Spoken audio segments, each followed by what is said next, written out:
جن لوگوں کی داڑھی گھنی ہے، مسئلہ یہ ہے کہ جسم وضو میں اپنے پورے چہرے پر پانی بہانا یہ ضروری ہے، یہ پیشانی کے بالوں سے لے کر ٹھوری تک۔ اب جن لوگوں کی داڑھی ایسی ہے کہ جس میں سے کھال سامنے نظر آتی ہے تو ان کو تو کھال تک پانی پہنچانا ضروری ہے، لیکن جن لوگوں کی داڑھی اتنی گھنی ہے کہ اس کے اندر سے کھال نظر نہیں آتی ان کو کھال تک پانی پہنچانا ضروری نہیں ہے، بس پانی کو بہا لے، ظاہر پہ پانی آ رہا ہے، اندر گیا ہے نہیں گیا اس ٹینشن میں نہ پڑے۔ یہ لگا ہوا ہوتا ہے قطرے لے کے، یہ مار رہا ہوتا ہے، یہ خوب دبا رہا ہوتا ہے، ابھی پہنچا یا نہیں پہنچا، یہ لالو کھیت میں تو آ گیا پانی، اب گولی مار میں پہنچا یا نہیں پہنچا، یہ خوب لگا ہوا ہوتا ہے۔ تو اتنی زیادہ مشقت کی ضرورت نہیں ہے، ہمارے نبی 1 سا پانی سے وضو فرماتے تھے، 1 سا۔ آپ بھی اسی طرح کر سکتے ہیں،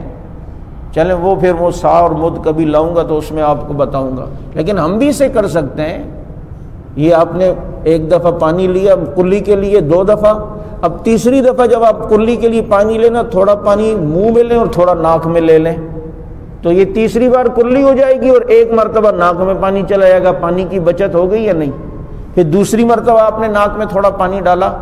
اب تیسری مرتبہ ناک میں پانی ڈالنے کے لیے یوں کریں کہ آپ نے پانی لیا اور یوں ناک میں بھی ڈالا اور اپنے منہ پہ بھی ڈال لیا، اب تیسری مرتبہ تو ناک میں چلا گیا اور 1 دفعہ اس پانی سے منہ بھی دھل گیا،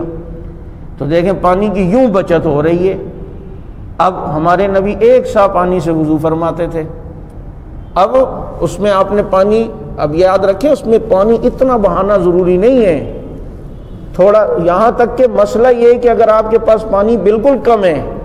اور آپ نے پانی کو اچھی طرح لے کر یوں چند قطرے، یہاں تک کہ 2 سے 3 قطرے بھی اگر ٹپک گئے اور آپ کا پورا جسم جو ہے وہ گیلا ہے، آپ کی وضو ہو گیا۔ یہ نہیں ہے کہ پورا فوار آپ کو بہانا ضروری ہے، 3 سے 4 قطرے بھی نکل گئے، ٹپک گئے، تو یہ اس کے معنی میں ہوتا ہے کہ آپ نے اس کو دھو لیا ہے۔ تو اس لیے جو ہے داڑھی اگر گھنی ہے تو اسے بالکل اندر تک پانی پہنچانا، اس میں اتنی مشقت برداشت کرنا اس کی ضرورت نہیں ہے، اچھی طرح پانی آپ نے ڈال لیا، جو اندر چلا گیا چلا گیا، داڑھی کے ظاہر کو آپ نے جو ہے وہ گیلا کر لیا، یہی جو ہے وہ کافی ہے۔